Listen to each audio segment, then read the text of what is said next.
Yes, good evening everyone. Class को फटाफट से कंटिन्यू करते हैं एंड रिवीजन लेक्चर सीरीज में नेक्स्ट जो चैप्टर है वो है, नहीं हम इन्वेस्टमेंट अकाउंट कर रहे थे ना, उसका part 2 investment accounting part 2। Last lecture में हमने क्या पढ़ा था? फटाफट से टॉपिक लिखो, रिकैप करो कमेंट में जितने बच्चे देख रहे हैं। 1 नंबर इन्वेस्टमेंट की मीनिंग, दूसरा नंबर आउट ऑफ स्कोप, या चलो आउट ऑफ स्कोप स्किप करो, टाइप्स ऑफ इन्वेस्टमेंट। ठीक, थर्ड नंबर वैल्यूएशन। वैल्यूएशन पढ़ने के लिए हमने क्या देखा था कि कैरिंग अमाउंट क्या होता है, फेयर वैल्यू क्या होता है, एनआरवी या फिर मार्केट वैल्यू क्या होता है।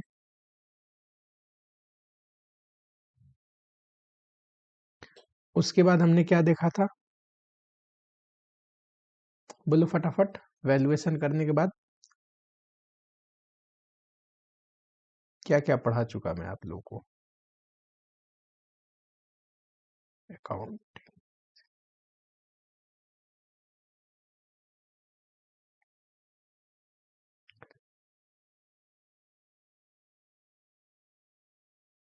हाँ जी, आइए।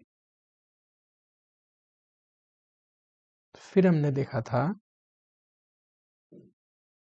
इन्वेस्टमेंट का कॉस्ट ऑफ इन्वेस्टमेंट में क्या लेते हैं। इसमें दो कंडीशन पढ़ाए थे, दो तरीके, दो चीजें पढ़ाई थी। Case number 1, if consideration paid है, ठीक। दूसरा एक्सचेंज ऑफ एसेट। फिर हमने पढ़ा था अगर इन्वेस्टमेंट को सेल करते हैं तो क्या होगा, और मैंने क्या बताया था, इन्वेस्टमेंट का जो कॉस्ट निकालते हैं, सेल करोगे तो सेल में से कॉस्ट घटाने पे प्रॉफिट लॉस आता है, ठीक। इन्वेस्टमेंट तो अलग अलग डेट पे बाई हुआ है, तो कॉस्ट निकालना हो जो इन्वेस्टमेंट सेल हुए, उसी से तो हमें क्लोजिंग जो इन्वेस्टमेंट बचे उनकी भी वैल्यू पता चलेगा। तो उसके लिए कुछ ना बोले तो एवरेज मेथड। सर बोला फीफो मेथड, तो आज देखेंगे फीफो पे भी क्वेश्चन, तब तो फीफो मेथड अप्लाई करना है। नेक्स्ट टॉपिक में मैंने पढ़ाया था अकाउंटिंग। अकाउंटिंग में हमने स्टार्ट करी थी, याद करिए फटाफट से, इन्वेस्टमेंट इन शेयर्स। इसमें स्पेशल पॉइंट क्या था सर? सबसे आसान वाला था बोनस शेयर। सर दूसरे नंबर में था राइट शेयर। थर्ड में था डिविडेंड, ठीक। एंड डिविडेंड में एक होता है इंतरिम डिविडेंड, बोलो, और दूसरा मैंने बताया था आपको फाइनल डिविडेंड। जरा एक साथ बताएंगे बच्चे। डिविडेंड, इंतरिम डिविडेंड सारे शेयर पे मिलते हैं, ओपनिंग वाले भी, परचेज भी, बोनस भी, अनराइड शेयर भी, और जितना भी इन पे डिविडेंड मिलता है सारा इनकम है अपना डिविडेंड कॉलम में जाएगा। फाइनल डिविडेंड, क्योंकि ये पिछले साल का डिविडेंड है, इस साल मिल रहा है, सिर्फ ओपनिंग और परचेज वाले पे मिलेगा, करेक्ट। ओपनिंग जो मिलता है वो हमारे लिए इनकम है, डिविडेंड कॉलम में डालोगे। परचेज पे जो मिलता है ये प्री एक्विजिशन डिविडेंड है, रिकवरी ऑफ कॉस्ट बोलते हैं। कहाँ? कॉस्ट के कॉलम में डालोगे,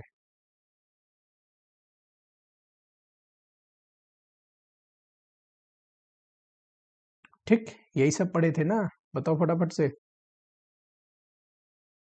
उसके बाद आइए जरा एक आध क्वेश्चन कर लेते हैं शेयर के ऊपर, फिर आज तो खत्म करना ही है इसको, आएंगे उसके बाद इंटरेस्ट बियरिंग सिक्योरिटीज के ऊपर, ठीक है।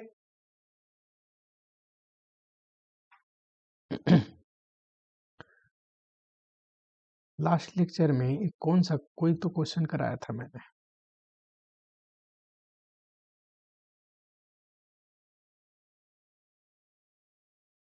चलो 8 नंबर क्वेश्चन आओ।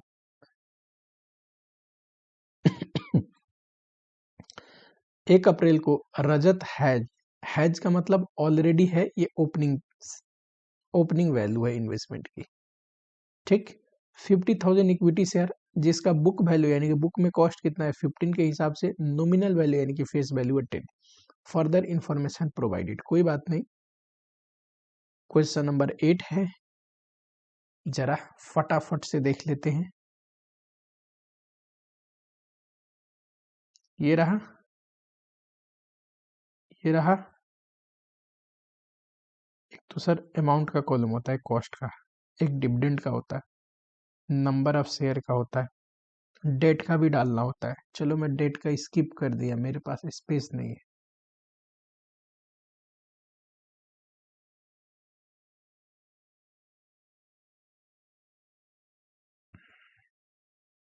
क्या लिखोगे सर? लिखेंगे investment in,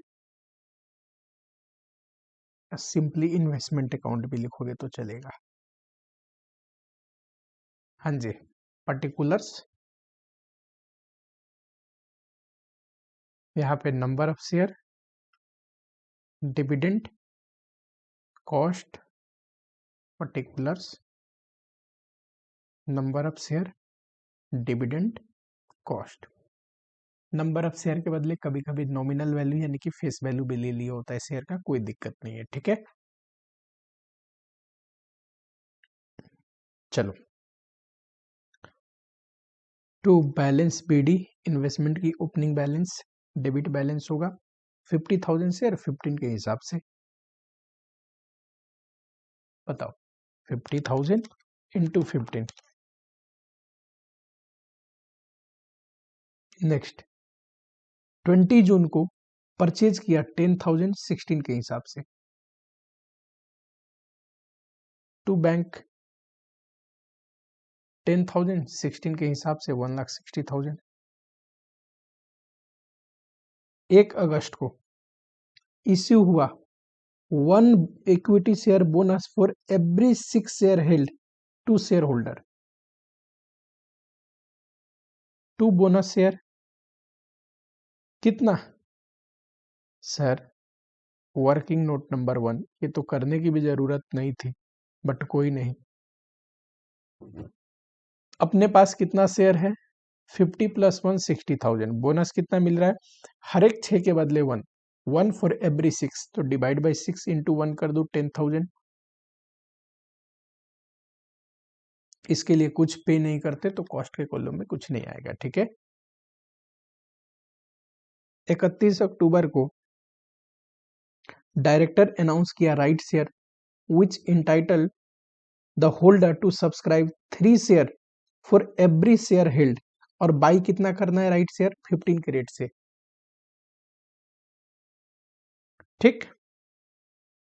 share holder can transfer their right part in full. Rajat ने क्या किया 1/3 इंटाइटल जो था वो सेल कर दिया 2 के रेट से, ये क्या है राइट रिनाउंस का पैसा, एंड रेस्ट क्या किया सब्सक्राइब किया, ठीक है, रेस्ट बाई किया। बाई प्राइस 15 था, कोई बात नहीं।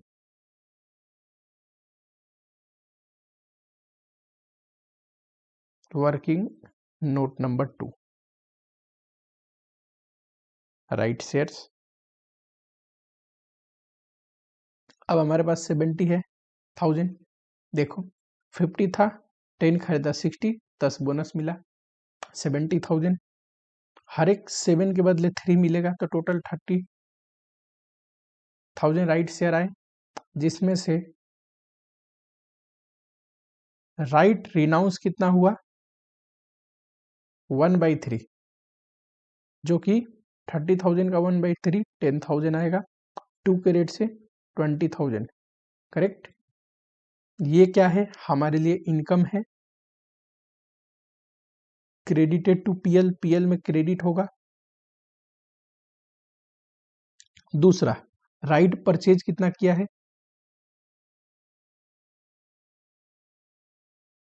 अब बताओ, 1/3 30,000 का कितना होता है, 10,000, वो तो रिनाउंस किया है, तो बचा हुआ परचेज किया है, रेट कितना है 15 का, 3 लाख। चलो, 2 राइट शेयर्स, या फिर राइट शेयर्स नहीं, हम तो पे करेंगे ना इसके लिए, 2 बैंक लिख लो, कितना है 20,000, 3 लाख, करेक्ट। और कुछ है सर, और कुछ भी नहीं है। क्या वो कंडीशन है कि कम राइट प्राइस इतना था, राइट इश्यू करते ही एक्स राइट प्राइस गिर के इतना हो गया, यानी कि क्या राइट इश्यू की वजह से इमीडिएटली प्राइस में गिरावट है, ये वाली कंडीशन दिया नहीं है, तो वो तो हमें चेक करने की जरूरत ही नहीं है, ठीक है। इन्वेस्टमेंट अकाउंट बनाइए, चलो सेल हुआ ही नहीं है तो वैल्यूएशन की झंझट ही नहीं,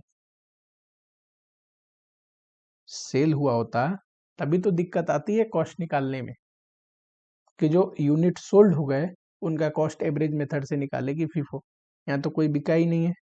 चलो 50 60 70 90,000,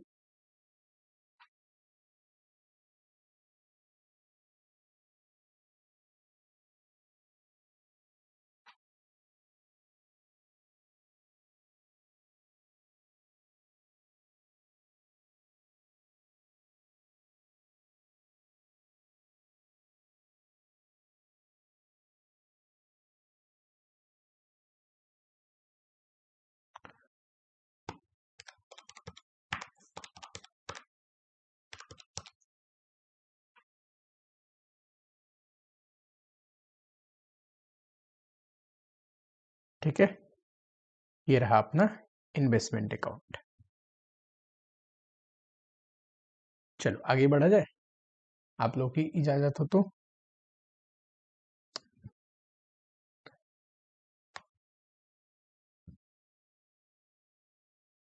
नेक्स्ट क्वेश्चन की ओर बढ़ते हैं। ये बढ़िया क्वेश्चन है, ऐसे क्वेश्चन आते हैं, मार्क कर लो इंपॉर्टेंट, जिसमें सारे पॉइंट हो, ऐसे ही क्वेश्चन आते हैं जिसमें सारे पॉइंट हो। एक चार को सुंदर है 25,000 equity share of x at a book value of, book value यानी कि बुक में कॉस्ट कितना है 15, ठीक। हैड का मतलब ये ओपनिंग बैलेंस है, खरीदा नहीं है, ऑलरेडी था, पिछले साल से चले आ रहा है। 20 जून को परचेज किया इनअदर 5,000। अब एक काम करते हैं, यहाँ पे बहुत सारे ट्रांजेक्शन है, रिकॉर्ड करते चलते हैं। क्वेश्चन नंबर 9,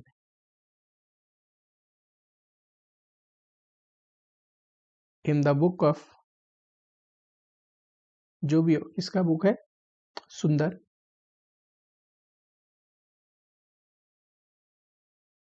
इन्वेस्टमेंट इन शेयर्स अकाउंट, चलो बनाओ फटाफट से।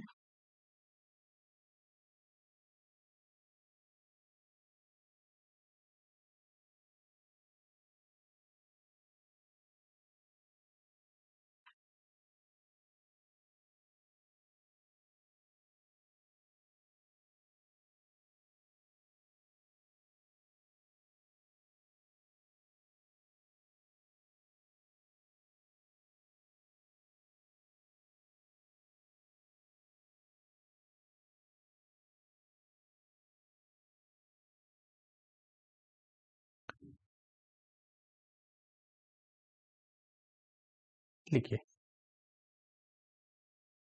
पर्टिकुलर्स,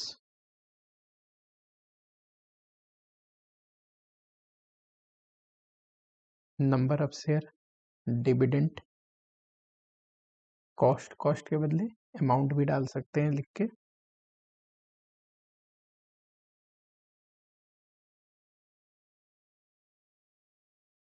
ठीक है। डेट का कॉलम नहीं डाला है मैंने, डेट का कॉलम अब डालना। क्या था ओपनिंग 25,000 15 के रेट से।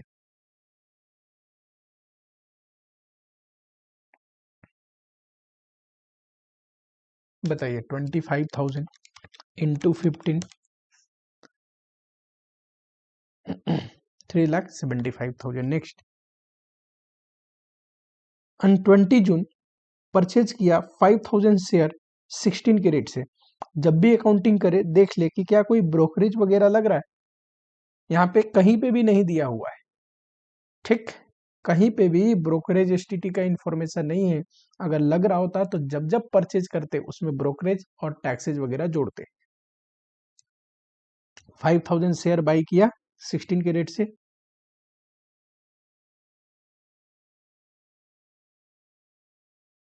5,000 इंटू 16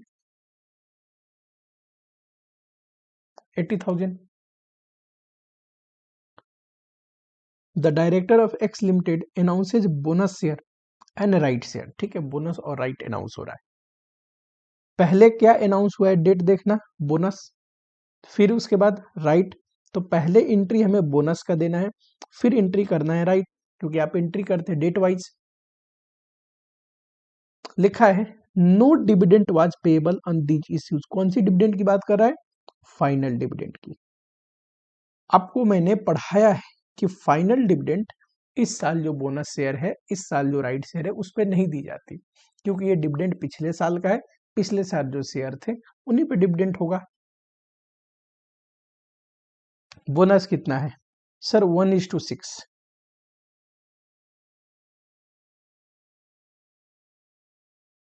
हमारे पास कितने शेयर है, 25 + 5 30,000, 1:6 बोनस, यानी कि 5,000 बोनस शेयर मिलेगा, कॉस्ट कुछ भी नहीं। दूसरा राइट शेयर 3:7, यानी कि 7 शेयर के बदले 3। किसी के पास 7 शेयर है तो राइट खरीदने का ऑप्शन क्या होगा, 3 शेयर का।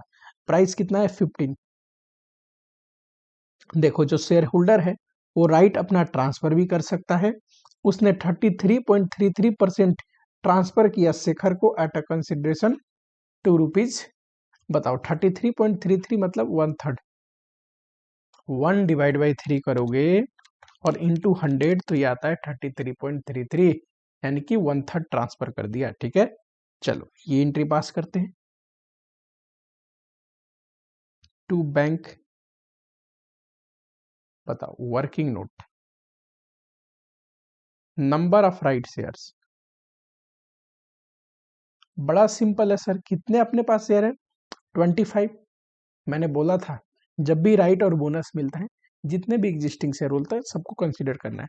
25 + 5 30 + 5 35। रेशियो क्या है, 7:3। चलो 35,000 डिवाइड बाई 7 × 3 करोगे 15,000 शेयर्स। इतना शेयर है राइट खरीदने का, इतने शेयर हम खरीद सकते हैं। इसमें कुछ रिनाउंस करेंगे और कुछ परचेज करेंगे। रिनाउंस कितना करेंगे, 1/3, करेक्ट। बताओ फटाफट से कितना आएगा, 1/3। सर ये आएगा 5,000। कितने में बेचा है, 2 के रेट से, 10,000 आ गया। परचेज किया है 2/3, ये कितना होगा, 10,000। किस रेट से परचेज प्राइस था, 15, 1,50,000।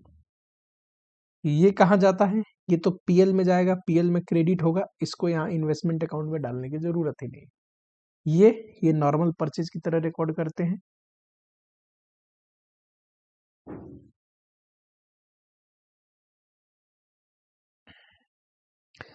अब आते हैं डिविडेंड के पॉइंट पे। डिविडेंड अनाउंस हुआ है फॉर ईयर एंडिंग 31/3/X1। ठीक है, हम अगर यहाँ पे अकाउंटिंग कर रहे हैं तो 31/3/X1 पिछला साल का एंड है। ठीक, बताओ, और बुक कब क्लोज हो रहा है, 31/12/X1 को। अब देखो ये जो डिविडेंड है ये फाइनल डिविडेंड है जो है पिछले पीरियड का, और मिल कब रहा है, इस पीरियड में। एक और चीज दिया है, अंत में ध्यान रखना एवरेज कॉस्ट पे हमें वैल्यू करनी है, ठीक है। ठीक है सर, कितना डिविडेंड देना है? 20%। ओपनिंग पे मिलेगा, परचेज पे मिलेगा, राइट बोनस पे नहीं मिलेगा, ठीक है। Dividend for share acquired by him on 20 जून, यानी कि इस बार का जो परचेज शेयर है shall be adjusted against cost of purchase, क्योंकि ये प्री एक्विजिशन डिविडेंड है, ओपनिंग का है वो इनकम मानते हैं, करेक्ट। तो परचेज किया है इस बार शेयर, उस पे जो डिविडेंड मिला that is a pre acquisition dividend, cost से कम करते हैं, इन्होंने भी बता दिया। फिर सोल्ड का है, पहले डिविडेंड का ट्रीटमेंट देखते हैं।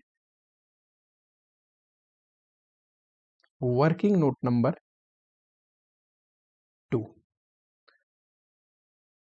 डिविडेंड, ठीक। टोटल कितना होगा?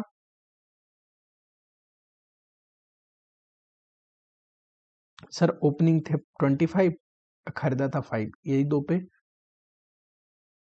30,000, 10 रुपीज फेस वैल्यू है, तो नॉमिनल वैल्यू शेयर का है 20% डिविडेंड। 30,000 इंटू 10 और उसका 20%, 60,000 डिविडेंड आएगा। 20% ही डिविडेंड अनाउंस हुआ है ना, हाँ जी,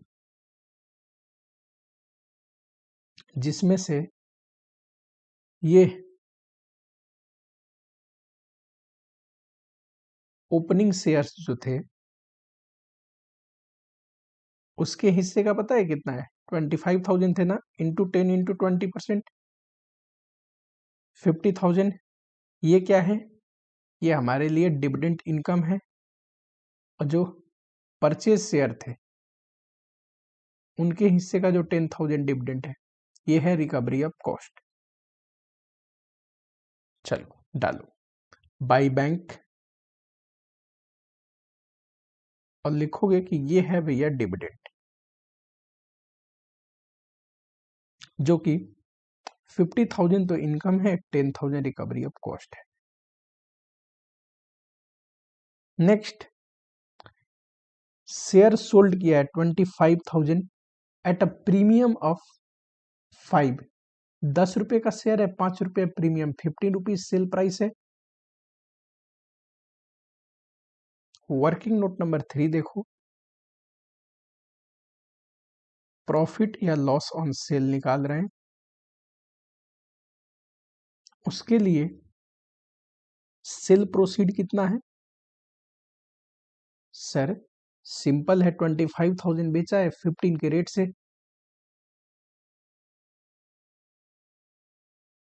ये रहा 25,000 इंटू 15, ब्रोकरेज वगैरह कुछ है नहीं, सीधा कॉस्ट ऑफ इन्वेस्टमेंट, ठीक।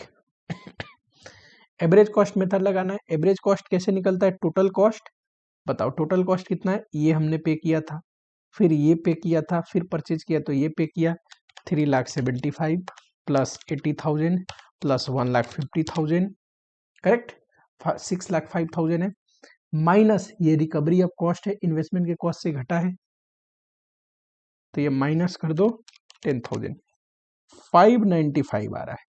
कितने शेयर्स के? सर बड़े सिंपल है, 25 प्लस 5 30 प्लस ये 10, 35 प्लस, नहीं 5 है ना, 25 प्लस 5 30 प्लस 5 35 और ये 45।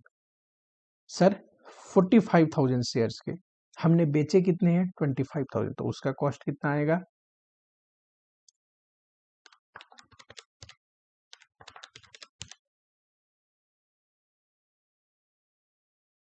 ये आया, ठीक है, और 44,444 ये आएगा प्रॉफिट, करेक्ट। तो हम एंट्री कर दे, बाई बैंक, ये क्या है?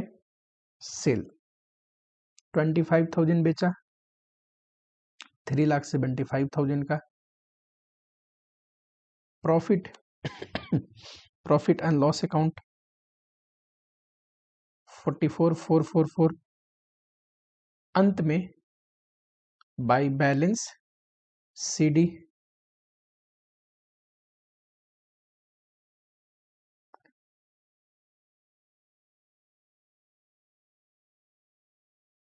बताओ 45,000 शेयर में से 25 बिक गए तो 20,000 बचे होंगे, करेक्ट।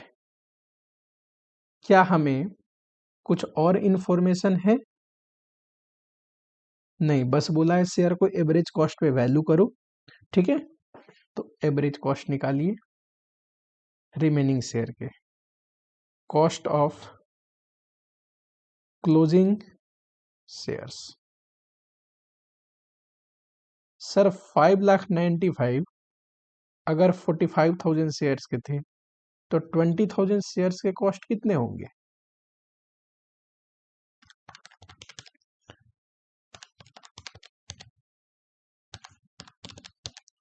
ये होंगे 264,444, ठीक।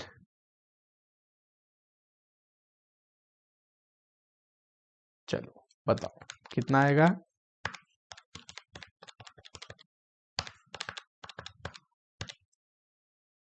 649,444, 649,444, ठीक। ये तो था इन्वेस्टमेंट अकाउंट। एक तो ये रिक्वायरमेंट है, टिक करिए जरा फटाफट से।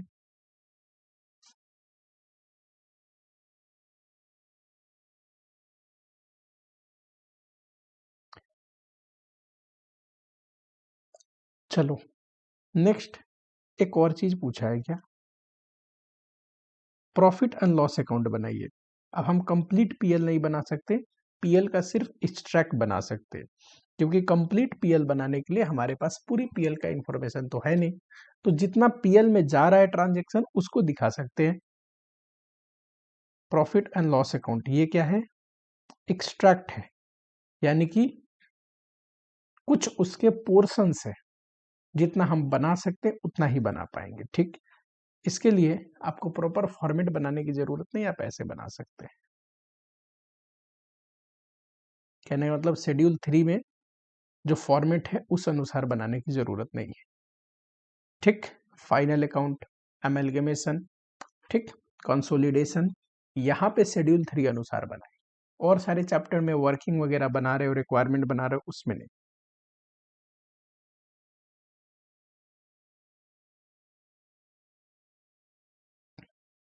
चलो बताओ, सबसे पहले राइट सेल किया था तो यहाँ पे आएगा सेल ऑफ राइट, पीएल में क्रेडिट हो रहा था कि नहीं? कितना था सेल ऑफ राइट? सर यहाँ पे राइट सेल किया था 10,000, ठीक है। दूसरा डिविडेंड इनकम, डिविडेंड अकाउंट।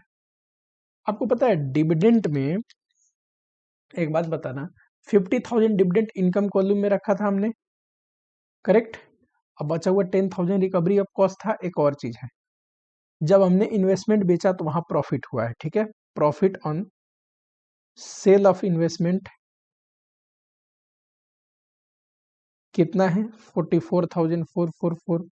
देखो इससे ज्यादा हम बना नहीं सकते, हमारे पास इंफॉर्मेशन नहीं है, तो यहाँ पे लिख दो टू बैलेंस CD, क्योंकि कंप्लीट पीएल बनाने के लिए इंफॉर्मेशन होना जरूरी है। अपने पास जितना है उस अनुसार हम बना देंगे,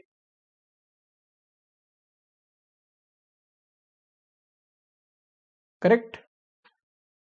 is it possible to make complete PL? No, तो एक्सट्रैक्ट बना देंगे जितना रिलेवेंट है उतना।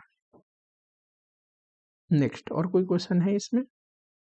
चलो कोई नहीं, आगे बढ़ते हैं सेकेंड टॉपिक में। जो अपना दूसरा पोर्शन है वो है accounting for interest bearing securities. Interest bearing securities का मतलब होता है जिसमें इंटरेस्ट मिलता है एज अ इनकम, जैसे कि बॉन्ड्स, डिबेंचर्स, ETC, ठीक। इन्वेस्टमेंट अकाउंट बनाते हैं फिर नीचे वर्किंग में सारा चीज लिखवा दूंगा। लिखो, इन्वेस्टमेंट अकाउंट अगर बनाओगे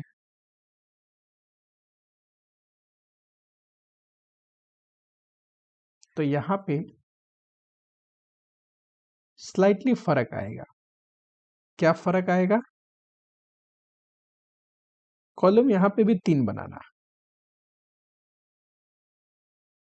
अच्छा सर, आप डेट का कॉलम नहीं डाल रहे हो। देखो, मैं नहीं डाल रहा हूं, तुम्हें डेट का कॉलम डालना है। ठीक, डेट का कॉलम मैंडेटरी है, डालना है आपको। स्पेशली ये जो इंटरेस्ट बियरिंग सिक्योरिटीज देख रहे हैं, इसमें डेट का कॉलम डालना ही डालना है। पर्टिकुलर्स, यहाँ पे इंटरेस्ट आएगा, वहां पे डिविडेंड था तो कॉस्ट के बदले कॉस्ट ही लिखेंगे। कॉस्ट लिखो, अमाउंट लिखो, कोई दिक्कत नहीं। लेकिन वहां पे हम क्या बोल रहे थे, नंबर ऑफ शेयर भी लिख सकते हैं, नॉमिनल वैल्यू भी लिख सकते हैं। यहाँ पे नॉमिनल वैल्यू ही लिखते हैं, जिसको हम फेस वैल्यू बोलते हैं। ठीक, particulars, face value, interest, cost. मन करे तो डेबिट क्रेडिट यहाँ पे डाल देना, मन के ऊपर है, इसके लिए कोई मार्क्स नहीं कटने वाला। ठीक है, चलो सबसे पहले आपका जो भी इन्वेस्टमेंट की वैल्यू होगी, ब्लैक पेन को यूज करते हैं। ओपनिंग बैलेंस कुछ होगा, ठीक। सर कॉस्ट और फेस वैल्यू तो समझ में आ रहा है। ओपनिंग बैलेंस में आपने इंटरेस्ट क्यों लिखा हुआ है समझाऊंगा, अभी आप लिखो बस, फॉर्मेट बना लो, फिर डिटेल में देखते हैं। परचेज किया टू बैंक अकाउंट, ये क्या है, purchase. Face value, interest, cost के कॉलम में डालोगे। अब सेल भी कर सकते हैं बाई चांस, तो बैंक अकाउंट इधर लिखोगे, लिखोगे ये सेल का है, जितने फेस वैल्यू का बिका। यहाँ कॉस्ट के कॉलम में सेल प्रोसीड डालोगे, इंटरेस्ट के कॉलम में इंटरेस्ट। नेक्स्ट, सर सेल करते तो प्रॉफिट लॉस आता है, कोई दिक्कत नहीं, प्रॉफिट एंड लॉस जो आता है वो पीएल में जाता है। ठीक है, ये कौन सा है, लॉस हुआ तो, प्रॉफिट हुआ तो इधर एंट्री डलेगी, profit and loss account. Investment account के डेबिट साइड में, पीएल के क्रेडिट साइड में प्रॉफिट है तो सिंपल प्रॉफिट कौन से कॉलम में डालोगे, इस कॉलम में। फिर सर इंटरेस्ट बियरिंग सिक्योरिटी में जब हम इन्वेस्ट करते हैं तो रिटर्न के रूप में हमें फिक्स इंटरेस्ट मिलता है, उसका एक डेट होता है। ठीक, ईयरली भी मिल सकता है, सेमी एनुअली भी मिल सकता है, जनरली मंथली भी मिल सकता है। सबसे फेमस क्या है, ताकि ईयरली या सेमी एनुअली जब भी इंटरेस्ट मिलेगा बाय बैंक, ये क्या है, इंटरेस्ट। हम अकाउंटिंग देख रहे हैं, इंटरेस्ट इनकम को कब रिकॉग्नाइज करेंगे इनकम, ये नहीं पढ़ रहे, ये तो भैया AS9 बताता है। ठीक, आइए जरा,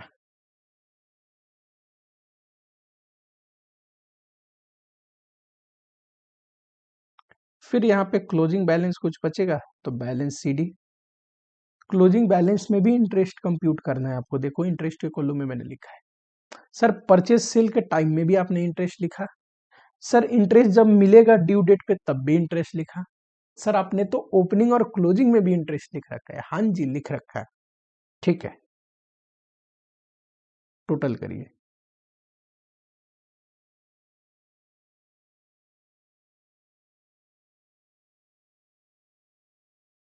पिछला क्वेश्चन हमने किया था, कहाँ गया, ये रहा।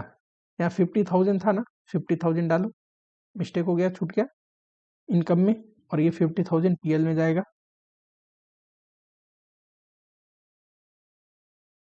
डाल देना। ठीक है, चलो आपको पता है जो भी इंटरेस्ट हमने अर्न किया है इस बार, ये क्रेडिट साइड में है। इंटरेस्ट जो हमने पे किया है वो डेबिट साइड में है। नेट में जो इंटरेस्ट क्रेडिट होता है वो PL में जाता है, तो प्रॉफिट एंड लॉस अकाउंट लिखेंगे इंटरेस्ट कॉलम में। इंटरेस्ट का जो बैलेंसिंग फिगर है ये डेबिट साइड में ही आएगा, क्योंकि क्रेडिट बैलेंस होता है, इंटरेस्ट अपना इनकम है।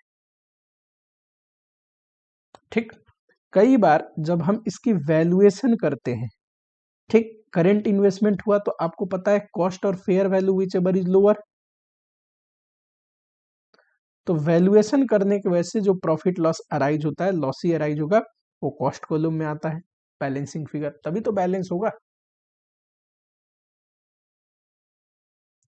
ये क्यों आया है? इंटरेस्ट इनकम की वजह से। ये क्यों आया है? ये आया है वैल्यूएशन की वजह से। सर प्रॉफिट लॉस सेल किया तो अलग से लिख दिया है ना, ये रहा। यानी कि जो भी इन दोनों कॉलम में बैलेंसिंग फिगर आएगा वो पीएल में करके डाल दोगे आप। ठीक है, कॉस्ट के कॉलम में क्या है?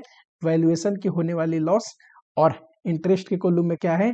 जितना भी इंटरेस्ट हमने अर्न किया वो पीएल में जाएगा, वो है।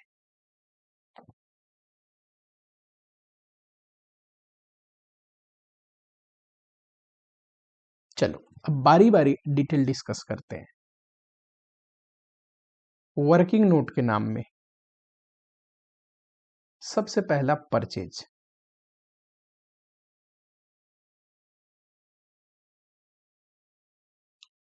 ठीक,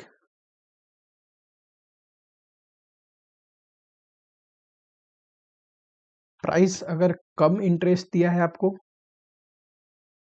लिख लो, फिर डिटेल समझाता हूं। तो उसमें से इंटरेस्ट हटा दोगे, जितना भी इंटरेस्ट ड्यू है, तो ये आ गया एक्स इंटरेस्ट।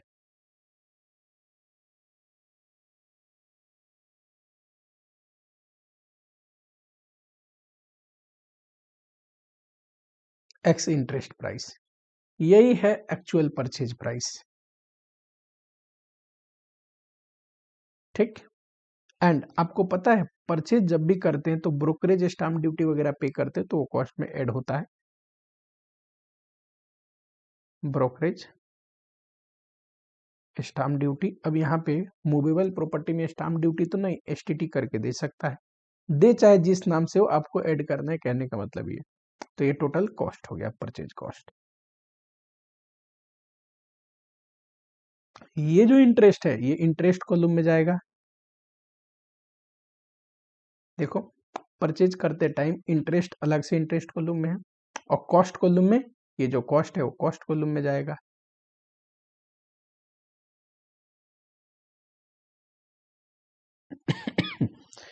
आपके मन में सवाल उठ सकता है, सर कम इंटरेस्ट और एक्स इंटरेस्ट क्या होता है, बताइए। चलो, मान लो ये ए है, मिस्टर ए, इसने इन्वेस्ट कर रखा है, और जहां पे इन्वेस्ट कर रखा है वहां पे इंटरेस्ट मिलता है, एक 31 मार्च को, दो बार मिलता है, 31 मार्च को साल में, और दूसरा 30 सितंबर को, करेक्ट? 31 मार्च, 30 सितंबर, सेमी एनुअली। मैं यहाँ पे 30 जून को बाई करने गया उससे, करेक्ट? उस समय डिवेंचर का प्राइस था 105 पर डिवेंचर, करेक्ट? अब देखो, मैं बाई करने जाऊंगा ना तो मिस्टर ए मुझे 1 से 5 रुपया में वो डिबेंचर नहीं सेल करेगा।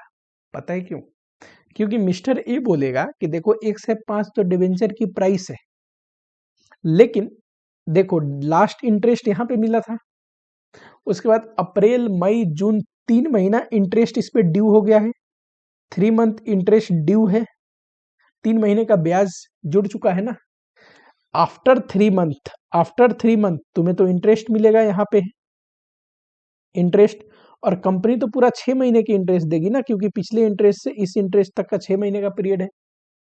तो मिस्टर ए बोलेगा एक काम करिए भाई, डिवेंचर का प्राइस प्लस 3 महीने का जो इंटरेस्ट इस पे लग गया है, 3 महीने का इंटरेस्ट भी मुझे दे दो। मान लो ये इंटरेस्ट है पर डिवेंचर आ रहा है 5 रुपीज, तो ये 110 रुपीज मुझसे मांगेगा। मुझे भी कोई दिक्कत नहीं, क्यों? फ्यूचर में जब मुझे इंटरेस्ट मिलेगा, मान लो 3 महीने का 5 रुपीज इंटरेस्ट था, तो 6 महीने का तो 10 रुपीज इंटरेस्ट मिलेगा मुझे यहाँ पे। अब बताओ, मिलना मुझे 5 रुपीज चाहिए था, क्यों? मैंने तो 3 ही महीने रखा है ना डिबेंचर, 3 महीने तो मिस्टर ए का था, मुझे मिला, मुझे 10 रुपीज एक्स्ट्रा मिला, जितना एक्स्ट्रा मिला वो ऑलरेडी ए मुझसे चार्ज कर चुका है। तो जब भी कोई इंसान कोई इन्वेस्टमेंट बेचता है तो सिर्फ इन्वेस्टमेंट का कॉस्ट नहीं मांगता, उसमें अदर बेनिफिट जो जुड़े हैं वो भी साथ में चार्ज करता है। इसीलिए मिस्टर ए सिर्फ 105 रुपीज नहीं मांग रहा मुझसे, 3 महीने का जो इंटरेस्ट उसमें जुड़ चुका है, जो मिलने वाला है, वो भी मुझसे मांग रहा है 110। मेरे लिए इन्वेस्टमेंट में पे मुझे तो इतना करना पड़ेगा लेकिन बताओ इन्वेस्टमेंट की कॉस्ट कितनी है? 105। इसको बोलते हैं एक्स इंटरेस्ट। एक्स इंटरेस्ट का मतलब विदाउट इंटरेस्ट, इंटरेस्ट नहीं जुड़ा है, एक्चुअल इन्वेस्टमेंट का कॉस्ट क्या है, और इंटरेस्ट जोड़ के जो टोटल हम दे रहे हैं उसको बोलते हैं कम इंटरेस्ट। कम इंटरेस्ट, जब भी कम इंटरेस्ट प्राइस हो तो उस पर कितना इंटरेस्ट ड्यू है हटा के एक्स इंटरेस्ट निकालेंगे। क्यों सर? इंटरेस्ट तो हम पे कर रहे हैं अभी, लेकिन भविष्य में हमें मिल जाएगा, ये इन्वेस्टमेंट के कॉस्ट के रूप में नहीं पे कर रहे हैं। हालांकि वो इन्वेस्टमेंट के साथ इंटरेस्ट का भी पैसा मुझसे ले रहा है, तो इंटरेस्ट हटा दिया मैंने, एक्स इंटरेस्ट आया, ये है एक्चुअल परचेज प्राइस। एंड अगर स्टाम्प ड्यूटी ब्रोकरेज वगैरह लगता है तो वो तो आपको जोड़ना ही है, फिर आएगा टोटल कॉस्ट। समझ में आया? एक और चीज लिखो, ये तो समझ में आ गया तो इरेज कर देता हूं।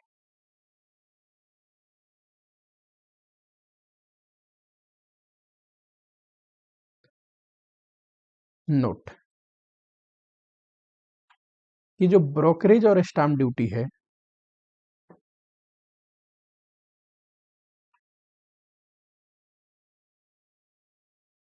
ये किस पे लगाएंगे? परसेंटेज दिया हो तो एक्स इंटरेस्ट पे कि कम इंटरेस्ट पे? मान लो दिया है 2%, ठीक, तो कम इंटरेस्ट प्राइस पे लगाओगे कि एक्स इंटरेस्ट? बड़ा सिंपल है सर, कोई इंसान, सरकार मान लो टैक्स लेती है एसटीटी, ठीक, security transaction tax, total transaction value पे लेती है, तो मैं जितना पे करूंगा ये तो ये है कम इंटरेस्ट, तो कम इंटरेस्ट पे लेगी। कोई इंसान मान लो प्लेटफॉर्म चार्ज कर रहा है ब्रोकरेज खरीदने का, टोटल ट्रांजैक्शन वैल्यू पे लेगा, जितने का सामान मैं खरीदूंगा तो ये कम इंटरेस्ट पे लगाएगा। तो यानी कि अगर कम इंटरेस्ट प्राइस दिया हो तो कम इंटरेस्ट पे कंप्यूट करेंगे। मान लो कम इंटरेस्ट प्राइस ना दिया था, एक्स इंटरेस्ट सीधा दे रखा है, तो एक्स इंटरेस्ट पे लगाएंगे, एज्यूम करके कि एक्स इंटरेस्ट का परसेंटेज एक्सप्रेस है, ठीक है। If cum interest price is given, तो ऑन कम इंटरेस्ट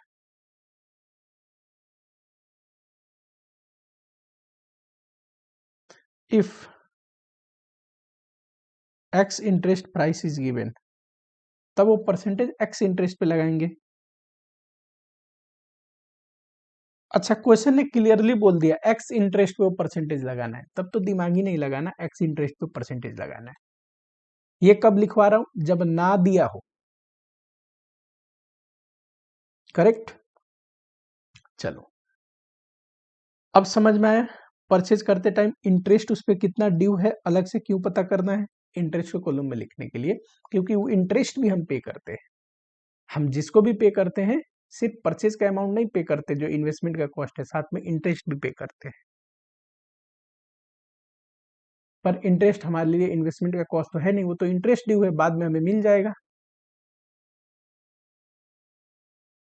दूसरा, सेल हुआ इन्वेस्टमेंट का, मान लो सेल ऑफ इन्वेस्टमेंट,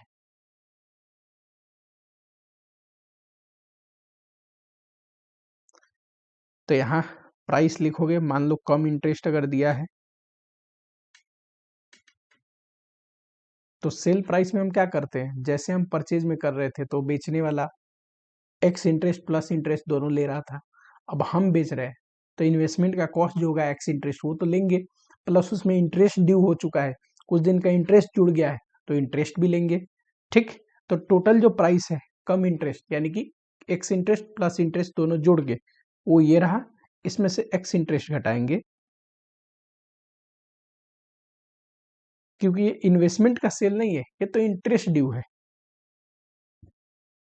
इसमें से इंटरेस्ट घटाएंगे तो एक्स इंटरेस्ट आएगा। क्या लिख रहा हूं मैं? इसमें से इंटरेस्ट ड्यू घटाएंगे तो एक्स इंटरेस्ट आएगा। ये है एक्चुअल सेल प्राइस। अच्छा मान लो ब्रोकरेज कमीशन ये सब पे करना है, तो बताओ ये सेल प्राइस में से वो भी घटेगा।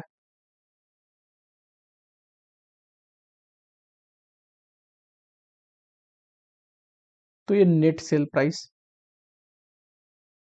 इसका परसेंटेज ना दिया हो, किस पे अप्लाई करना है, कुछ ना बोले तो कम इंटरेस्ट दिया है तो कम इंटरेस्ट पे, कम इंटरेस्ट प्राइस ने एक्स इंटरेस्ट दिया था, यानी कि यहां से कैलकुलेशन शुरू है, तो एक्स इंटरेस्ट पे बता दिया हो किस पे अप्लाई करना है, तब तो दिक्कत ही नहीं है। सेल प्राइस में से कॉस्ट घटा देंगे,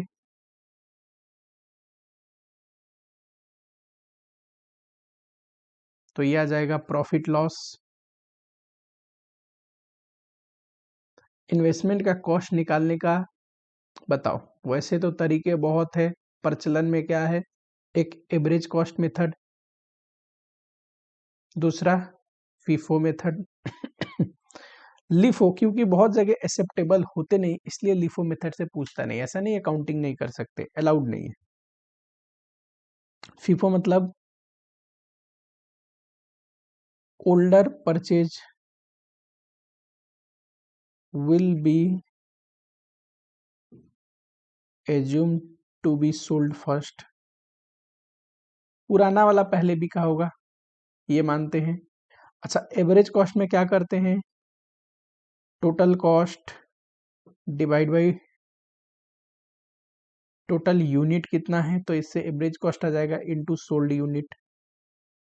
ऐसे ही शेयर में भी तो कर रहे थे, बताओ फटाफट से, ऐसे ही शेयर में भी तो कर रहे थे, तो ये आ जाएगा। समझ में आया। एक और नोट लिखो, नोट कैसे पता करें जो प्राइस दिया है, मान लो बोला इन्वेस्टमेंट अबाउट फॉर ₹100 इच, ये कम इंटरेस्ट है कि एक्स इंटरेस्ट है। If question is silent, question बताया ही नहीं, वहीं पे तो दिमाग लगाना है। पर यूनिट प्राइस दिया हो, पर यूनिट प्राइस गिवन है, तो ये एक्स इंटरेस्ट एज्यूम करेंगे।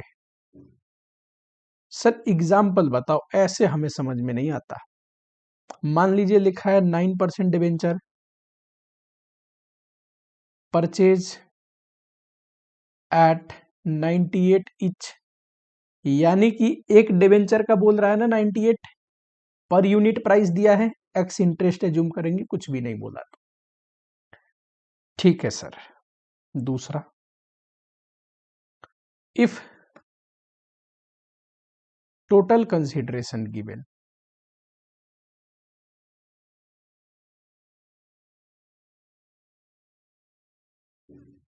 कम इंटरेस्ट मानते हैं। सर ये क्या बोल रहे हो आप, फिर से समझ में नहीं आ रहा, एग्जांपल दो। 10,000 9% डिवेंचर, यहां पे भी 10,000 आगे वर्ड लगा लो कि समझ में ज्यादा आएगा। 10,000 9% डिवेंचर परचेज्ड फॉर ₹9,80,000।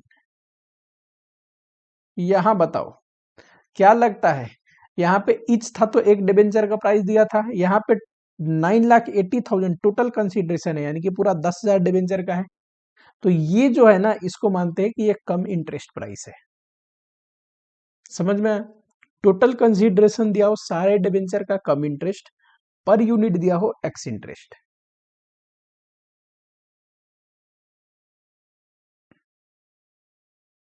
चलिए next, third number, interest computation. आपको पता है इंटरेस्ट कब कब निकालेंगे, जब भी परचेज करेंगे। हमें पता है परचेज करते हैं तो उस समय जितना भी इंटरेस्ट ड्यू है वो हमें देना होता है परचेज प्राइस के साथ साथ, यानी कि इन्वेस्टमेंट का कॉस्ट तो देते ही है, इंटरेस्ट भी देते हैं। ठीक। दूसरा, जब भी सेल करेंगे, हमें पता है जब हम सेल करेंगे तो इन्वेस्टमेंट के लिए पैसा तो मांगेंगे, उसमें इंटरेस्ट ड्यू है उसके लिए भी पैसा मांगेंगे। इस केस में पता है इंटरेस्ट ड्यू कैसे निकलता है, या चलो लास्ट में बता दूंगा। सेकेंड केस बताइए सर, इंटरेस्ट ड्यू डेट पे, जब भी इंटरेस्ट का ड्यू डेट आएगा तब हमें मिलेगा ऑन एग्जिस्टिंग डिबेंचर्स, जितना भी उस समय अपने पास डिबेंचर होगा उस पे हमें इंटरेस्ट मिलेगा ड्यू डेट पे। ना भी बोले तो ड्यू डेट पे निकालना है, ना भी बोले तो परचेज सेल करते टाइम इंटरेस्ट निकालना है। Third, opening and closing value of debenture. Sir ये क्या कह रहे हो आप? ये कह रहा हूं ओपनिंग वैल्यू के डिबेंचर पे भी निकालेंगे, क्लोजिंग वैल्यू जो होगा डिबेंचर का उस पे भी निकालेंगे इंटरेस्ट ड्यू। कब? इसका कंडीशन है, ये दोनों तो थे ऑलवेज, इसका कंडीशन है कब?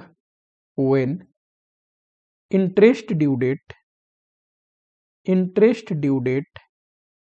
Is different from book closure date. बताइए, एग्जाम्पल के रूप में लेते हैं। मान लो हमारा पूरा साल शुरू होता है 1 जनवरी से लेके 31 दिसंबर तक, तो बुक तो इस पीरियड के लिए बनेगा, लेकिन इंटरेस्ट का ड्यू डेट है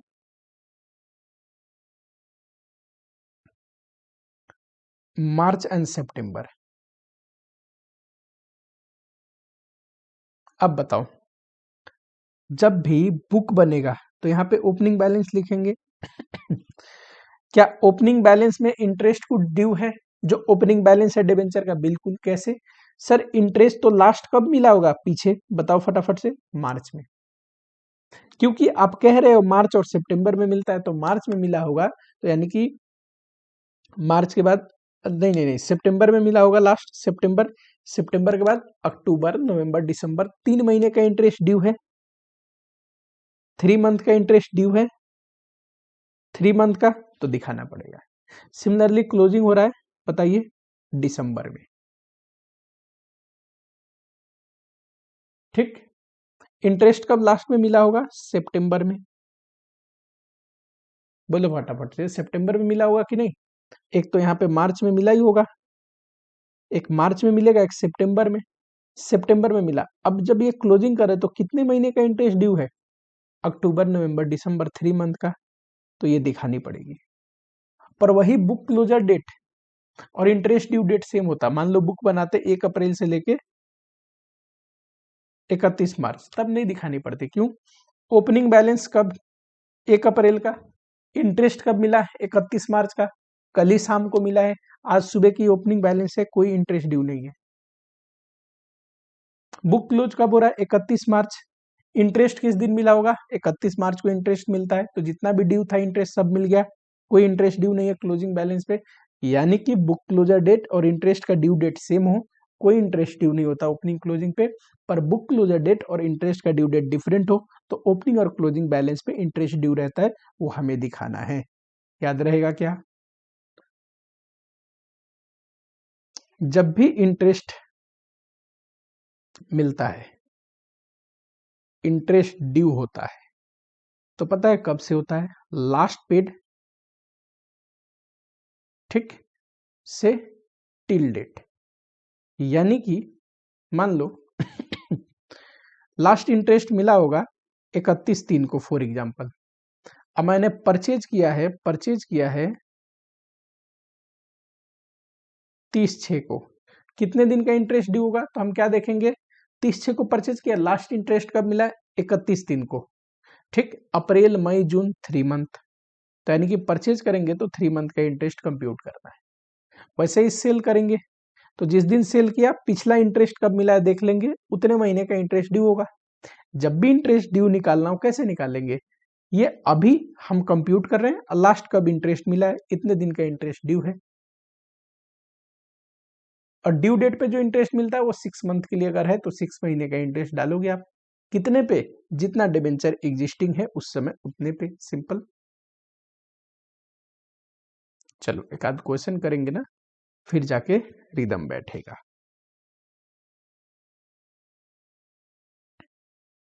अभी ये रिवीजन लेक्चर है तो थोड़ा सा मेरी लिमिटेशंस है। सर क्या लिमिटेशन है?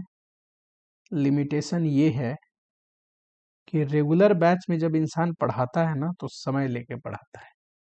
इतने फास्ट में ना मैं बोलूंगा, एक की जगह 5-5 एग्जाम्पल दूंगा तो वो आपके दिमाग में बैठ जाएगा। रेगुलर बैच में पढ़ाने का बिल्कुल डिफरेंट अप्रोच होता है, समय होता है ना। यहाँ पे 3 क्वेश्चन करें, अभी एक क्वेश्चन 3 और कराने वाला हूँ, ठीक है। टोटल 6 क्वेश्चन, पूरी कंसेप्ट पढ़ा के 6 क्वेश्चन 2 लेक्चर में हमने करे, ठीक। जहाँ पे मैं नोट्स का पीडीएफ नहीं लेके आता हूँ, नोट्स लिखवाता हूँ आपको। लिखवाने में टाइम गया, फॉर्मेट लिखवाया टाइम गया, तो इसलिए संभव नहीं है।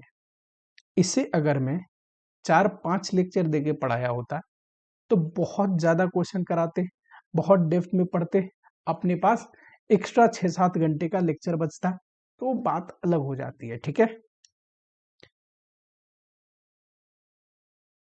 खैर कोई नहीं, छोड़ो वो सब, जो है सो है। आपकी प्रिपरेशन हो जाए, ये मेरा मकसद है कि आपको पढ़ने के बाद घबराहट महसूस ना हो, टेंशन महसूस ना हो, ऐसा ना लगे कि मुश्किल है, बस काम बन जानी चाहिए।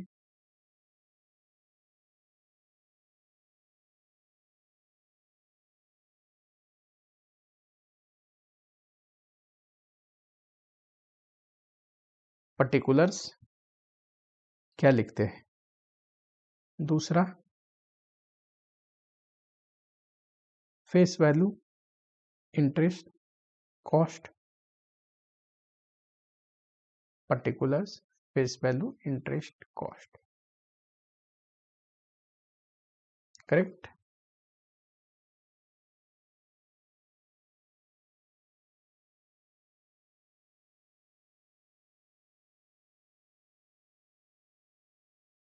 चलो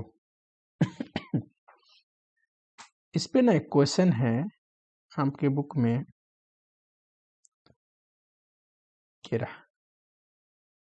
question number 12।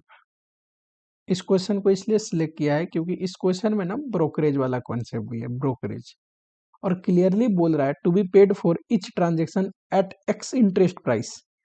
X interest price पे ब्रोकरेज निकालना है, ठीक है, कोई बात नहीं। Mister Purohit furnishes following detail related to his holding 8% debenture. तो इन्वेस्टमेंट अकाउंट या इन्वेस्टमेंट इन 8% डिबेंचर अकाउंट, ठीक। 1/4 को ओपनिंग बैलेंस है, यानी कि हमारा डेट चलता है 1/4 से लेके 31/3।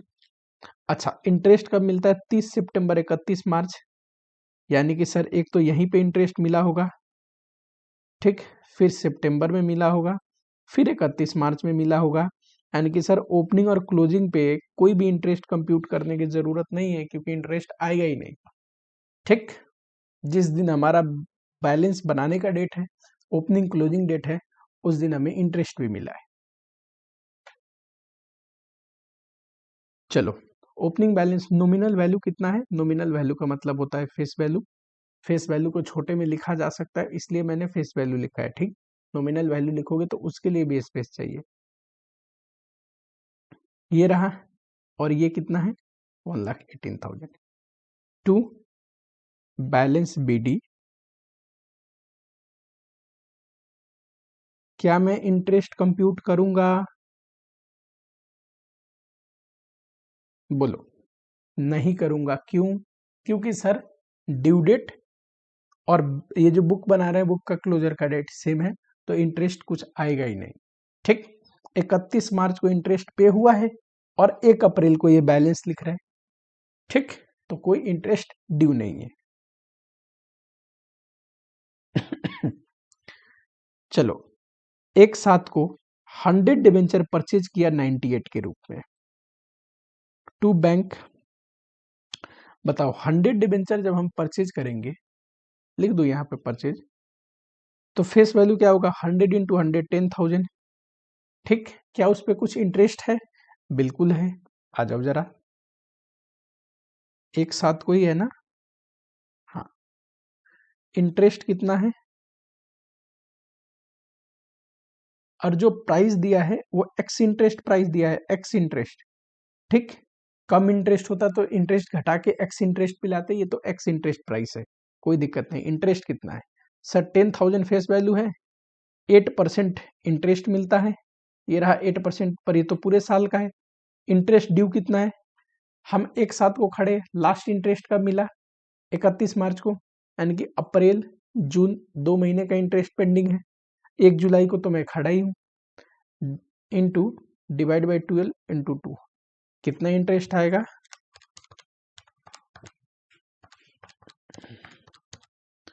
यार 133। ठीक, 10,000 इंटू 8%, अप्रैल मई जून 3 मंथ का आएगा ना, 3 मंथ का आएगा, 3 मंथ का कर दो, 10,000 into 8% divide by 12 into 3, 200। Cost बताओ सर, एक्स इंटरेस्ट प्राइस है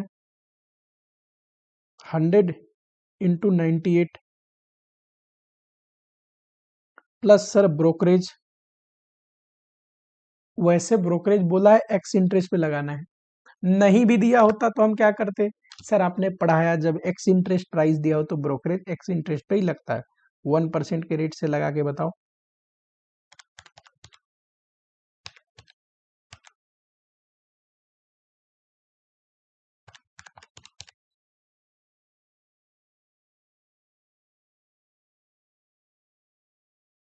ठीक, नेक्स्ट 1 अक्टूबर, लेकिन 1 अक्टूबर से पहले 30 सितंबर को इंटरेस्ट मिलेगा। क्या इसने बोला कि इंटरेस्ट का डेट दिया है कि इंटरेस्ट दो? नहीं, इसने सिर्फ बता दिया कि इंटरेस्ट हमें इस डेट को मिलता है, हमें खुद ही याद रख के इंटरेस्ट देना है। परचेज सेल पे इंटरेस्ट ऑलवेज निकालना है, ड्यू डेट पे इंटरेस्ट ऑलवेज देना है, ये क्वेश्चन बोलेगा नहीं। ठीक है, 30/7 को जरा आओ, बाई बैंक, और मैंने क्या बोला? इंटरेस्ट है ये। चलो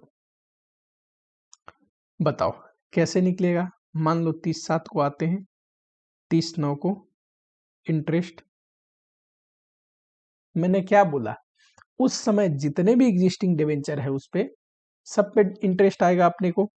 1,20,000 प्लस 10 1,30,000, ये फेस वैल्यू इंटू 8%, ये तो पूरे साल का है। 6 महीने का इंटरेस्ट कितना? आप बोलोगे सर ओपनिंग वाला तो समझ में आ रहा है, 6 महीने, जो 1 जुलाई को खरीदा उस पे 6 महीने का क्यों? बच्चे इसलिए 3 महीने का इंटरेस्ट जो ड्यू था तो वो हम किसी और को दे दिए, हमारा तो 3 महीने का ही है, तो 3 महीने के बदले अब 6 महीने का मिलेगा। देखो 3 महीने मैं यहाँ बाई किया, 3 महीने का ऑलरेडी इंटरेस्ट था, ये किसी और के हिस्से का था, मैंने क्या किया, इसको बोला ये ले ले भाई 3 महीने का, अब जो पूरा 6 महीने का आएगा ये मेरा। ठीक, यही है। चलो बताओ फटाफट से बताओ।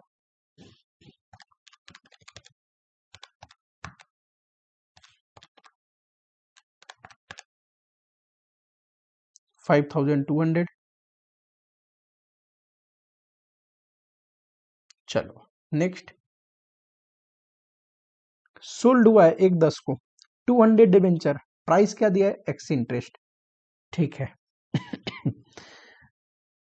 यहां पे बोला है कि आपको फीफो मेथड अप्लाई करना है, ध्यान रखेंगे। हाँ जी सर, जब भी सेल होता है बाई बैंक लिखोगे, रेफरेंस के लिए मैंने लिख दिया ये सेल का है। कितना डिबेंचर सेल हुआ है? सर सेल हुआ है 200, 200 का फेस वैल्यू 20,000 होगा। ठीक है, इंटरेस्ट, चलो 1/10 पे आ जाओ, इंटरेस्ट कितना है बताइए जरा। सर 30 सितंबर को हमने इंटरेस्ट मिला था एंड 30 सितंबर के अगले दिन को बोलते हैं 1 अक्टूबर को बेच रहे, कोई इंटरेस्ट ड्यू नहीं है। ठीक, कोई भी इंटरेस्ट ड्यू नहीं है, पर डे पर मिनट का इंटरेस्ट कंप्यूट नहीं होता। चलो प्रॉफिट लॉस निकालो। इंटरेस्ट तो नील आ गया, एक्स इंटरेस्ट प्राइस दिया है, 2 से बेचा, 98 के रूप में बेचा, 100 के रेट में बेचा ना,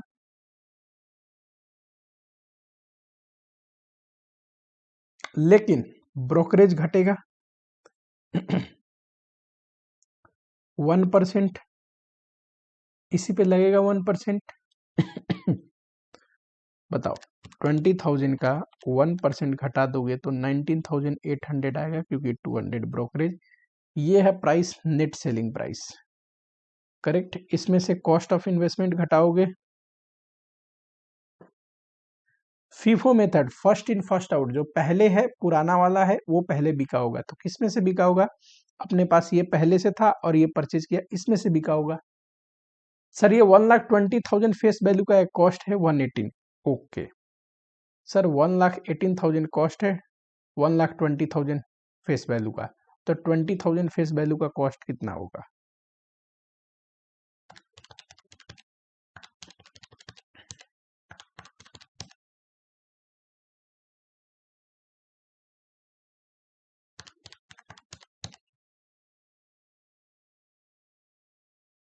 क्या प्रॉफिट? ये नेट सेलिंग प्राइस जो है अपना, ये है 19,800। अब प्रॉफिट लिखोगे तो इधर लिखना पड़ेगा,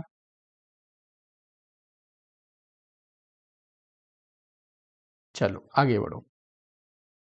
1 जनवरी को परचेज किया है 15 debenture 98 ex interest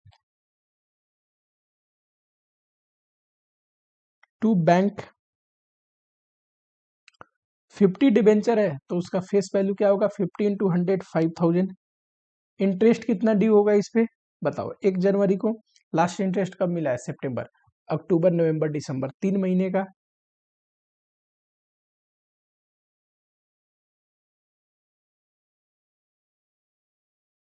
interest due कितना है? 5,000 इंटू 8% इंटू 3/12,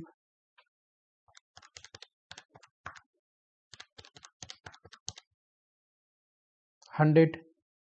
ठीक, परचेज कॉस्ट एक ही बार में निकाल देता हूँ। 50 डिबेंचर किस रेट से बाई किया है? 98। ये तो एक्स इंटरेस्ट है, ब्रोकरेज तो 1% ब्रोकरेज भी जोड़ दो,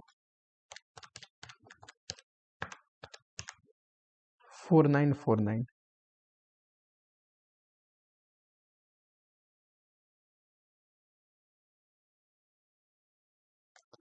नेक्स्ट नेक्स्ट है 1 फरवरी, 200 डिबेंचर सोल्ड किया है, x interest 99 price, by bank 200 debenture यानी कि 20,000 फेस वैल्यू का। बताओ इसमें इंटरेस्ट कितने महीने का ड्यू होगा? 1 फरवरी आ गया सर, लास्ट सितंबर में मिला था, अक्टूबर, नवंबर, दिसंबर, जनवरी, ठीक 4 महीने का 20,000 पे, 20,000 इंटू 8% डिवाइड बाई 12 इंटू 4, ये 533 आ रहा है सर, 533 आ रहा है, ठीक। उसके बाद 99 के रेट से सेल किया है 1 फरवरी को, सेल देखो, एक्स इंटरेस्ट 200 इंटू 99, 19,800, इसमें से ब्रोकरेज घटेगा 1%। बताओ इसका 1% 198 आएगा, 19,602 नेट सेलिंग प्राइस। यही है सेल प्रोसीड जो हमारे हाथ में आएगा, लेस कॉस्ट ऑफ डिबेंचर। पता है आपको, फीफो मेथड लगाना है, यानी कि पहला वाला ओल्डर लॉट ये था, इसमें से तो बीसी बिका है। अब जो सेल हो रहा है पहले इसी में से बिकेगा, फर्स्ट इन फर्स्ट आउट। 1,18,000 अगर 1,20,000 फेस वैल्यू का कॉस्ट है तो 20,000 जो फेस वैल्यू है उसका कॉस्ट कितना?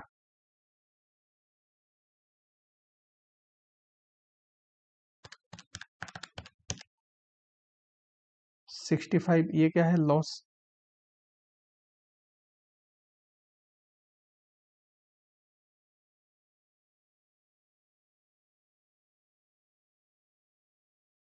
By PL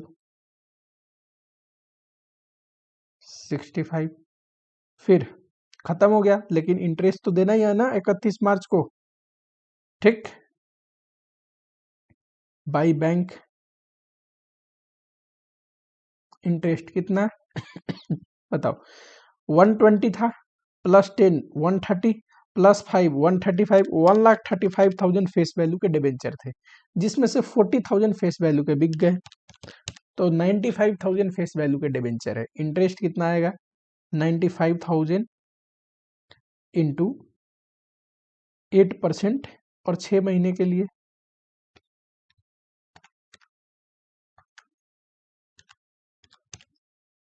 3800। अंत में यहाँ पे लिखोगे बैलेंस सीडी, ये अकाउंट क्लोज करोगे। इतना पता है, या 95,000 का आएगा और ये 1,35,000 आएगा। करेक्ट। इंटरेस्ट देखो, ये प्लस ये और इधर ये दोनों घटेगा तो 2PL करके लिखोगे इंटरेस्ट वाले में। 3800 प्लस 5200 प्लस 533 माइनस 300, 9233। ठीक, चलो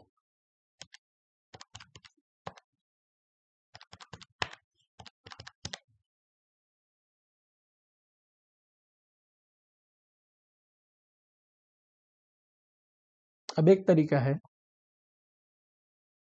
लास्ट में वैल्यूएशन पे आते हैं। ये बताओ, वैल्यूएशन के लिए मार्केट वैल्यू दिया है तो सबसे पहले लिखते हैं cost of investment. FIFO method से कॉस्ट निकालना है। सर ओरिजिनल 1,18,000 कॉस्ट का था, 1,20,000 का फेस वैल्यू का, जिसमें से 40,000 बिक गया, 80,000 फेस वैल्यू का बचा है, तो ये आ गया। प्लस 2 बार हमने बाई किया है, एक बार 9898 का, एक बार 4949 का, तो ये भी जोड़ दो।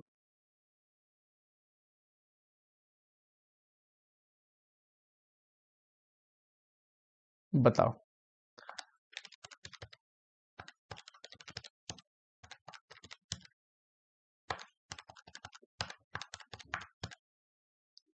$93,514 करेक्ट कॉस्ट। दूसरा मार्केट वैल्यू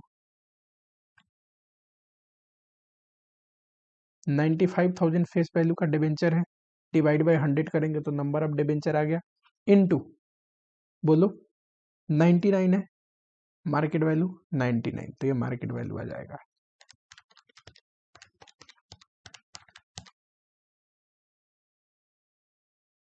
वैल्यूएशन किस पे होता है? कॉस्ट और market value, whichever is lower lower, तो यही है, कॉस्ट है 93,514।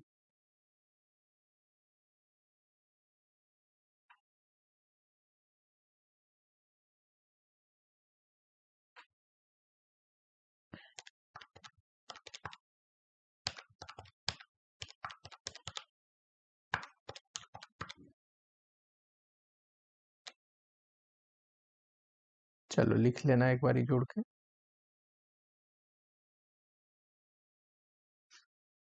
करेक्ट, ये रहा,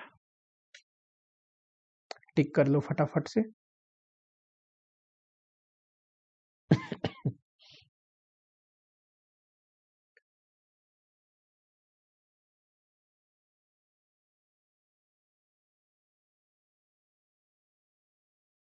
ठीक है, हमारा 1 रुपया क्यों आ रहा है? राउंड ऑफ की वजह से, कोई दिक्कत नहीं है। यहाँ पे 64 लिखा है, हमने 65 कंप्यूट किया था, राउंड ऑफ कर दिया था। चलो, अब इसके बाद नेक्स्ट टॉपिक है, फटाफट से करते हैं जरा, ठीक है। रिक्लासिफिकेशन, आसान टॉपिक है बिल्कुल। रिक्लासिफिकेशन, कई बार क्या होता है कि हम इन्वेस्टमेंट बाई तो कर लेते हैं, उस समय इंटेंशन टू होल्ड कुछ और होता है। मान लो लॉन्ग टर्म नेचर का था, हमने माना था कि मोर देन 1 ईयर होल्ड करेंगे, तो हमने लॉन्ग टर्म क्लासिफाई किया। लेकिन बाद में कुछ परिस्थिति ऐसी बनी कि हमने सोचा नहीं, इसको बेच देना है, तो हम उसे रिक्लासिफाई करते हैं as a current investment. Similarly कई बार खरीदते टाइम हम करंट इन्वेस्टमेंट के रूप में रिकॉर्ड करते हैं, पर बाद में क्या डिसाइड होता है कि हम इसे as a long term investment रखेंगे, ठीक, तो रिक्लासिफाई कर देते हैं लॉन्ग टर्म में। जब भी लॉन्ग टर्म इन्वेस्टमेंट को रिक्लासिफाई करेंगे करेंट इन्वेस्टमेंट में,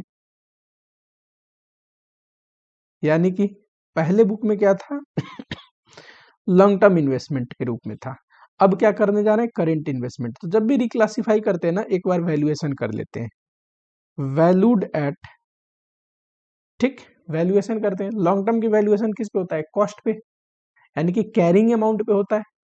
कॉस्ट तो क्या होता है? Original historical cost. क्या कोई परमानेंट डिक्लाइन आया होगा तो उससे राइट ऑफ होता है? बिल्कुल होता है। तो कैरिंग अमाउंट अलग हो सकता है, तो वैल्यूड एट कॉस्ट और carrying amount which ever is lower. Sir cost और कैरिंग अमाउंट बराबर नहीं हो सकते? नहीं हो सकते ना लॉन्ग टर्म में। देखो, खरीदा था 1 लाख का, कुछ साल बाद ऐसा लगा, कॉस्ट पे ही कैरी कर रहे थे, ऐसा लगा कि परमानेंट डिक्लाइन आया और राइट ऑफ करके हमने 80,000 पे कर दिया, ठीक, इसको 20,000 से राइट ऑफ करके, ये क्या है? Loss due to permanent decline. अब बताओ, अब तो 80,000 पे है, तो ये है कॉस्ट, ये है कैरिंग अमाउंट। बुक में तो कैरिंग अमाउंट पे दिख रहा होगा ना, ठीक। तो इन्वेस्टमेंट को हम क्या करते हैं?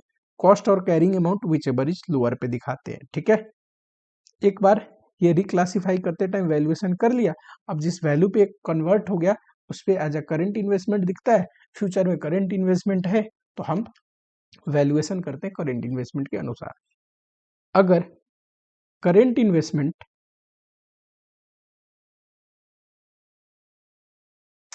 रिक्लासिफाई होता है लॉन्ग टर्म इन्वेस्टमेंट में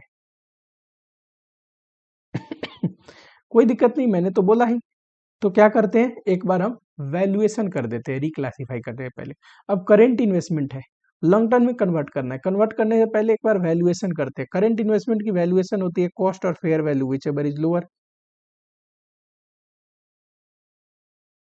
और क्या, चलो इस पे क्वेश्चन देखो जरा।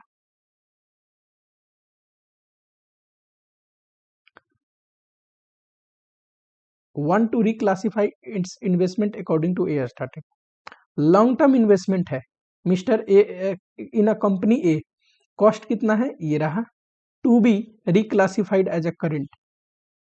लॉन्ग टर्म को करंट में कर रहे हैं, मैंने बोला कोई दिक्कत नहीं, एक बार वैल्यूएशन कर देते। लॉन्ग टर्म को कर रहे हैं ना, तो लॉन्ग टर्म की वैल्यूएशन कैसी होती है? कॉस्ट और carrying amount which ever is lower. Cost तो ये रहा, बुक में कैरिंग अमाउंट कितना है 6.5 लाख है। क्यों? क्योंकि सर परमानेंट डिक्लाइन हुआ था पास्ट में, उसकी वजह से इन्वेस्टमेंट की वैल्यू कम हो गई थी। कोई बात नहीं, तो कॉस्ट और carrying amount which ever is lower, lower तो 6.5 है, इस पे वैल्यू होगा इन्वेस्टमेंट। दूसरा, अगेन लॉन्ग टर्म इन्वेस्टमेंट है, रिक्लासिफाई हो रहा है करंट में, तो वैल्यूएशन करनी पड़ेगी। वैल्यूएशन अभी तो लॉन्ग टर्म है, वैल्यूएशन कॉस्ट और carrying amount which ever is lower. ये देखो, cost 7 lakh, fair value 8 lakh, book value यानी कि कैरिंग अमाउंट, बुक में क्या अमाउंट है? 7 लाख। कॉस्ट और carrying amount which ever is lower, यानी कि 7 लाख पे ही आएगा। ये इस केस में देखो, कॉस्ट और कैरिंग अमाउंट दोनों सेम है, ठीक, यानी कि जितना ओरिजिनल कॉस्ट था उसी पे इन्वेस्टमेंट दिख रही थी, कोई भी परमानेंट डिक्लाइन नहीं आया होगा। थर्ड, करेंट इन्वेस्टमेंट को रिक्लासिफाई कर रहे हैं लॉन्ग टर्म में, करेंट को लॉन्ग टर्म में, कोई दिक्कत नहीं, करो। लेकिन एएस क्या बोलता है? एक बार वैल्यूएशन कर लो। अभी तो करंट है, इसकी वैल्यूएशन होती है कॉस्ट और fair value, whichever is lower. देखना जरा, कॉस्ट कितना है 10 लाख, मार्केट वैल्यू कितना है 12 लाख। मैंने क्या बताया था, फेयर वैल्यू ना हो तो मार्केट वैल्यू को ही फेयर वैल्यू मान लेते हैं, ठीक है। दोनों का एग्जैक्ट डेफिनेशन आपको पढ़ा रखा है। तो ये रहा और ये रहा, विच एवर इज लोअर कितना आएगा 10 लाख, तो 10 लाख पे वैल्यू होगा, डिक्लासीफाई होगा, ठीक। नेक्स्ट एक ये भी क्वेश्चन देखो, गौतम लिमिटेड इन्वेस्ट किया share of another company with intention to hold the share for short term period, यानी कि इंटेंशन क्या है, शॉर्ट टर्म पीरियड में रखेंगे, ठीक, होल्ड नहीं करेंगे मोर देन 12 मंथ, तो ये क्या है, करंट इन्वेस्टमेंट। करंट इन्वेस्टमेंट की बैलेंस शीट डेट पे वैल्यूएशन कैसे होती है, कॉस्ट और fair value whichever is lower, ठीक। चलो, कॉस्ट कितना था 4,25,000। अच्छा, फेयर वैल्यू कितना है बैलेंस शीट डेट पे उस शेयर की, 3,50,000।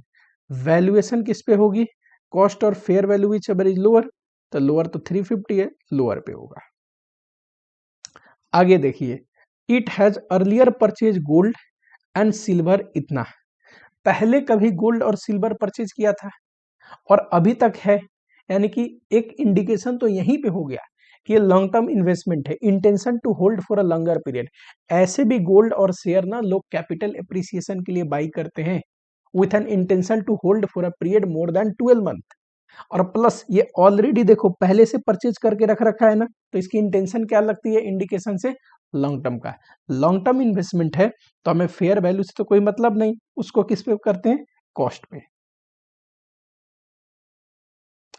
क्या सर कॉस्ट से नीचे भी दिखा सकते हैं, दिखा सकते हैं, कब, जब फेयर वैल्यू कम हो ड्यू टू परमानेंट डिक्लाइन, ठीक। टेम्पोररी फ्लक्चुएशन की वजह से लॉन्ग टर्म इन्वेस्टमेंट में कोई फर्क नहीं पड़ेगा, उससे कॉस्ट पे ही वैल्यू करते हैं। अदर देन टेम्पोररी फ्लक्चुएशन हो, यानी कि परमानेंट नेचर का डिक्लाइन हो, तो उसकी वजह से उसको राइट ऑफ करते हैं। राइट ऑफ करते कहाँ पे, पीएल में ले जाते हैं, डेबिट करते हैं, और क्या। लास्ट लिख लो, disclosure requirement.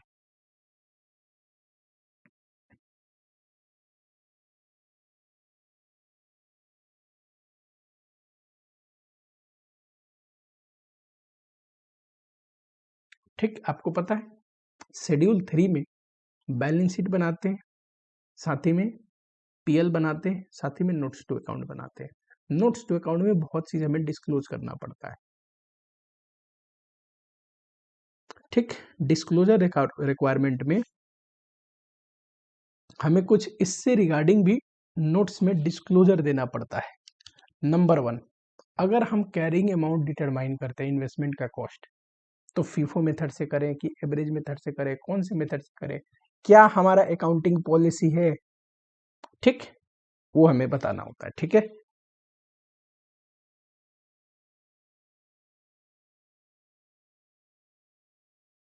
accounting policies for determining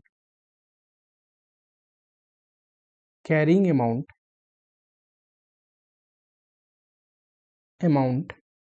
of investment। दूसरा, कौन से इन्वेस्टमेंट है जो शॉर्ट टर्म में क्लासिफाई किया है हमने करंट इन्वेस्टमेंट, और कौन कौन से इन्वेस्टमेंट है जो लॉन्ग टर्म इन्वेस्टमेंट में क्लासिफाई किया है, ये भी हमें दिखाना पड़ता है, डिस्क्लोजर रिक्वायरमेंट, ठीक है। नेक्स्ट, ये कौन से डिस्क्लोजर है अब देखोगे AS1 में डिस्क्लोजर रिक्वायरमेंट हम पढ़ते हैं, ठीक। हमें बहुत चीज डिस्क्लोज करना पड़ता है, तो जो जो चीज डिस्क्लोज करना पड़ता है वो हमें दिखाना पड़ता है। Balance sheet, PL, cash flow, ये सारे के नीचे देखोगे तो आपको दिख जाएगा। मैं ना हो तो नेक्स्ट जब क्लास लूंगा उसमें किसी का एनुअल रिपोर्ट डाउनलोड करके ले आऊंगा, वहां पे जितने भी अकाउंटिंग पॉलिसीज है उनका डिस्क्लोजर हमें दिखाना होता है एट अ वन प्लेस, एक ही जगह सारे दिख रहे होते हैं, ठीक।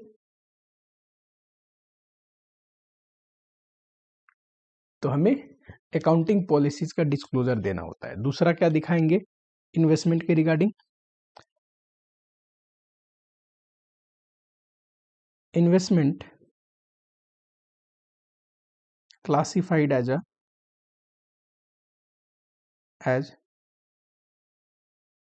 करेंट इन्वेस्टमेंट और long term investment. Third, amount transfer to PL, कितना पीएल में गया है ऑन अकाउंट ऑफ, किसके रूप में? Number 1 interest, dividend and rentals, यानी कि इन्वेस्टमेंट से कितनी कमाई हुई है, कितना कमाई पीएल में हमने रिकॉग्नाइज किया, ये दिखाना होगा। दूसरा, profit on sale of, profit या लॉस भी हो सकता है, प्रॉफिट या loss on sale of current investment, यानी कि करेंट इन्वेस्टमेंट में बिकने की वजह से क्या नफा नुकसान हुआ, ये भी हमें डिस्क्लोज करना पड़ता है। साथ ही में लॉन्ग टर्म इन्वेस्टमेंट बेचने की वजह से क्या नफा नुकसान होगा, ये भी डिस्क्लोज करना पड़ता है।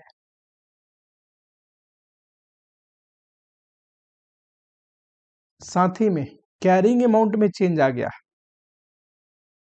करंट इन्वेस्टमेंट है, फेयर वैल्यू कम है तो फेयर वैल्यू पे वैल्यू होता है, लॉन्ग टर्म इन्वेस्टमेंट है, परमानेंट डिक्लाइन है, तब भी हमें कैरिंग अमाउंट चेंज करना पड़ता है, राइट ऑफ करना पड़ता है। ठीक, तो वो चेंज की वजह से कितना पीएल में डेबिट हुआ है, ये हमें ध्यान देना होता है। कई बार रिवर्सल भी हो जाते हैं, ये भी पढ़ा रखा है आपको। एक और लिख लो, total quoted and unquoted investment,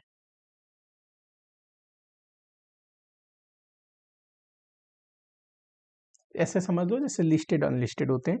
ठीक, अलोंग विथ कोटेड है, लिस्टेड है, तो इसकी मार्केट वैल्यू होगी market value of quoted investment, quoted investment. ये सारी चीजें आपको डिस्क्लोजर करके दिखानी पड़ती है। ठीक है, नहीं पूछेगा वो अलग बात है, नॉलेज के लिए तो पता होनी चाहिए। चलो, AS13 यहाँ पे समाप्त हुआ। आप लोगों से बस इतना ही मैं गुजारिश करूंगा कि पढ़ाई जम के करिए, इतना बढ़िया से पढ़ो, कंसेप्ट क्लियर करके पढ़ो, डिटेल में प्रैक्टिस करो कि इंस्टीट्यूट अपनी मुश्किल क्वेश्चन की झांसों में आपको ना ले पाए। ठीक है, अच्छे से पढ़ाई करो, नए हो चैनल को सब्सक्राइब कर लो। अगर ऑलरेडी चैनल पे जुड़े हो तो जब भी कोई नॉलेजेबल कंटेंट आए, कोशिश करो फ्री टाइम निकाल के टाइम बचाओ, जिस टॉपिक से रिलेटेड दिक्कत है और उस टॉपिक से रिलेटेड वीडियो आई है तो आपको जरूर देखना है। ठीक, इससे पूरा का पूरा आपको हेल्प मिलेगा। कोई और डाउट है कमेंट बॉक्स में लिखिए, बिल्कुल उससे रिलेटेड आपको लेक्चर वीडियोज मिलेंगे। ठीक है।